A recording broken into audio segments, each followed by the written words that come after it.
58, verses 1 through 12. Hear now the word of God. Cry aloud, spare not. Lift up your voice like a trumpet. Declare to my people their transgression, to the house of Jacob their sins. Yet they seek me daily, and delight to know my ways, as if they were a nation that did righteousness, and did not forsake the ordinance of their God. They ask of me righteous judgments. They delight to draw near to God. Why have we fasted, and thou seest it not? Why have we humbled ourselves, and thou takest no knowledge of it? Behold, in the day of your fast, you seek your own pleasure, and oppress all your workers. Behold, you fast only to quarrel and to fight, and to hit with wicked fists. Fasting like yours this day will not make your voice to be heard on high. Is such the fast that I choose? A day for a man to humble himself. Is it to bow down his head like a rush, and to spread sackcloth and ashes under him? Will you call this a fast, and a day acceptable to the Lord? Is not this the fast that I choose?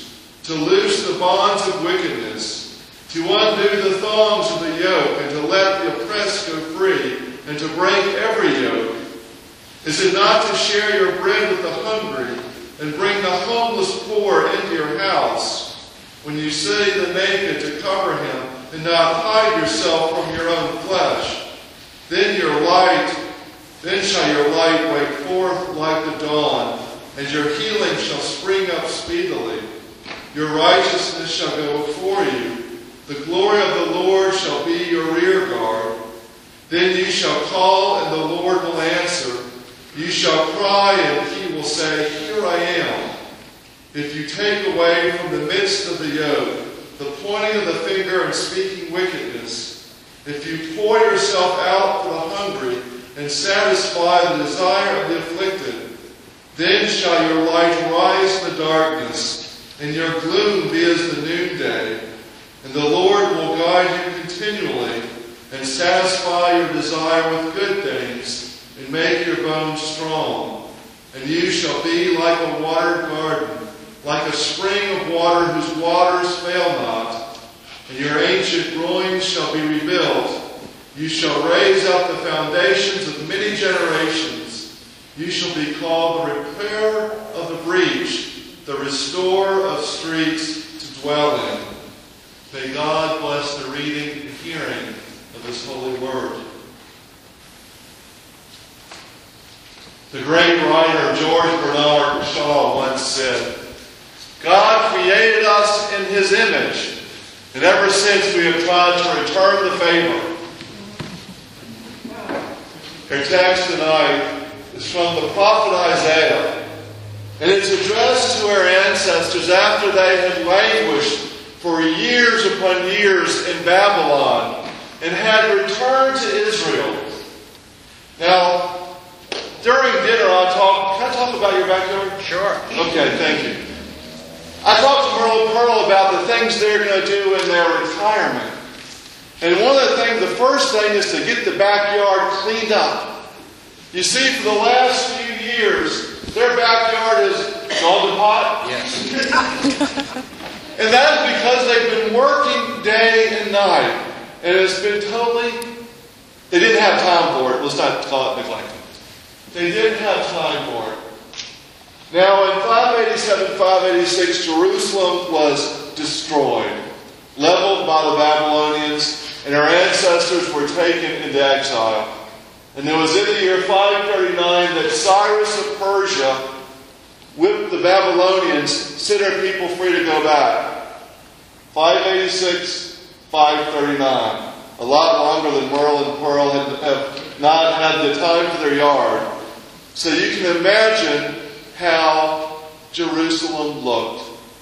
Not one stone was left upon another. It was a heap of rubble. And they wanted to rebuild. They wanted their city to once again be a home, to be a place of security and refuge. a place where they could dwell with their families and live in love. And they also had this sense that they were called to be God's people. They hadn't given up on God despite what had happened.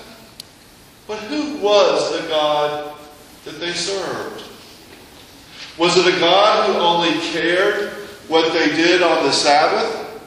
When they came to worship and sang 40 days and 40 nights, kind of like we do during Lent, cover themselves with sackcloth and ashes. Woe is me, sin.